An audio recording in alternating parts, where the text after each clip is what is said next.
Bradley Sowash with my monthly improv tip of the month called Say It and Play It. Here's what happens. Take a simple song, a nursery rhyme, a hymn, a folk song. Most of them are all quarter notes.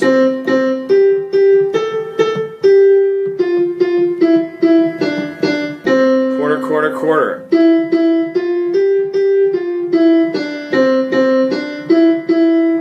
Almost all quarters. Lots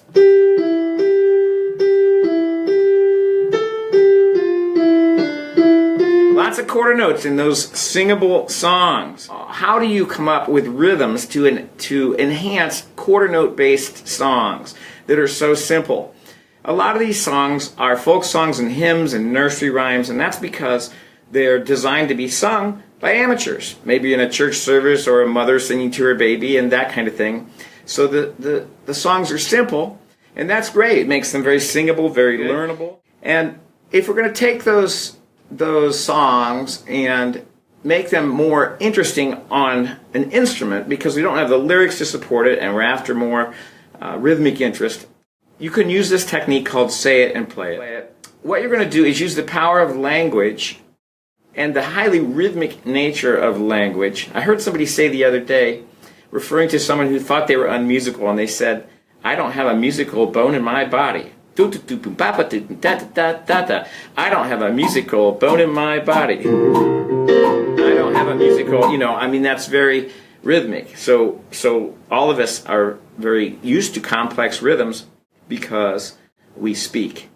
And you can use this to create rhythms when you improvise. So I'm thinking pepperoni pizza. I might say to a student or a stuck improviser, "What did you have for lunch?" And sometimes they'll say, so you have to tease it out a little bit. Did you have pizza? Yeah. What kind of pizza? Pepperoni pizza. So we put that in a rhythmic kind of undercurrent. Pepperoni pizza, pepperoni pizza, pepperoni.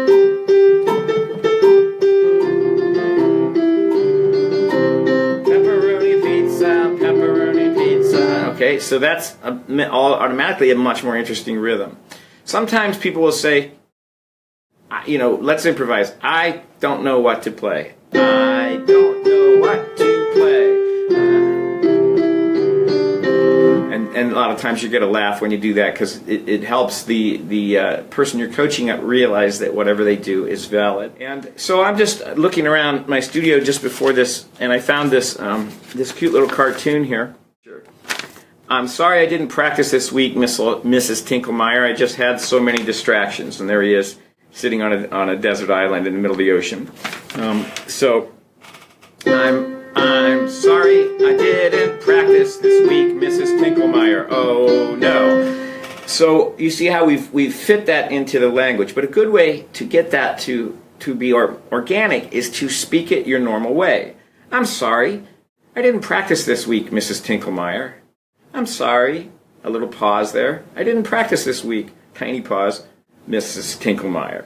I'm sorry I didn't practice this week, Mrs. Tinklemeyer. Okay?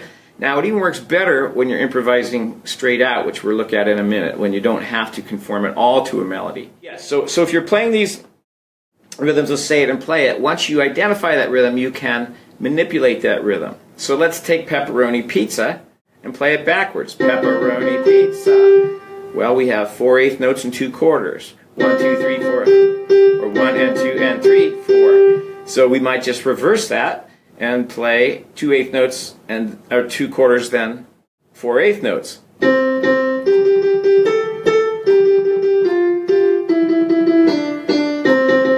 What's going to happen is that the person you're coaching in improvisation, perhaps it's yourself, you're going to get a little bored with that rhythm. And that's good, because now you start to vary it. But it becomes a springboard. Pepperoni pizza, pepperoni pizza, pizza, pepperoni. Now I'm flying.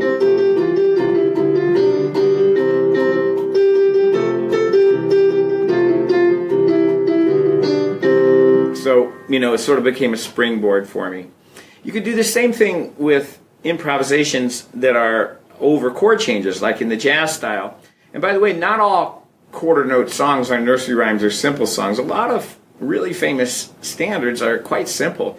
Consider for a minute Summertime. Big pause. So we have all this, time. Here's another one, The Autumn Leaves. 1, 2, 3, 4, rest. It's quite a simple song, right?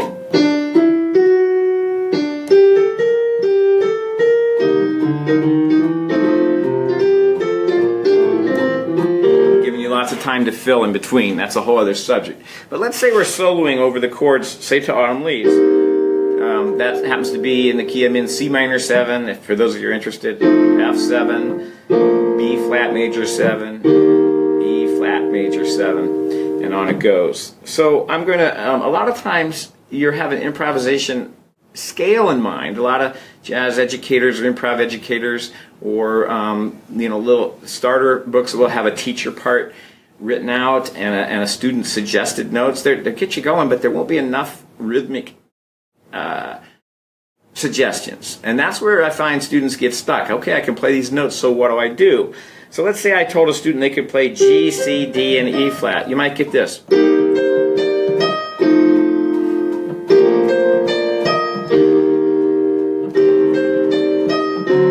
it's really dull, right? So we use language to kick that off.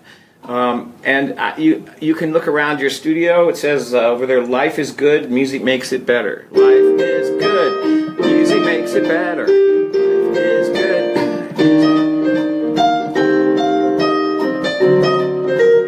Life is good, music makes it better. Okay? And then you can just do a stream of consciousness. It's, I am playing on Facebook. A lot of people are making because I'm sitting at my computer by myself. That's how it goes. But I don't need to say all that. So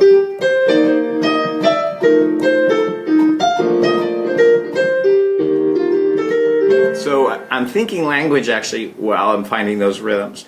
You don't always have to do this, but this can be just a really nice springboard to hit those rhythms. Let me show you one more example. A common improvisation that teachers do with first-time improvisers is to play on the black keys using a pattern suggested in a book or something, and it's often an E flat minor pattern.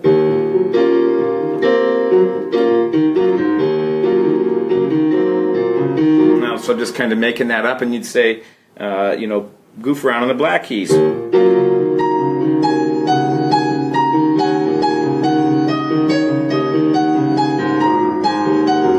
See that my poor improvisation is all based on quarter notes, so we can again use the prompt.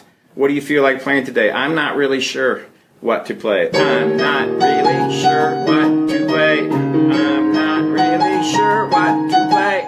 I like improvising on the piano. So that's my tip. Say it and play it. When you're stuck for rhythm, we live in a very complex rhythmic world because we are speakers, and we can pull on those, even what I just said, and those pauses in conversation are part of it. We live in a complex world of language, and I don't, so it's really, really, really useful tip, and you can continually find rhythms that way, both on and off the stage, in and out of the studio.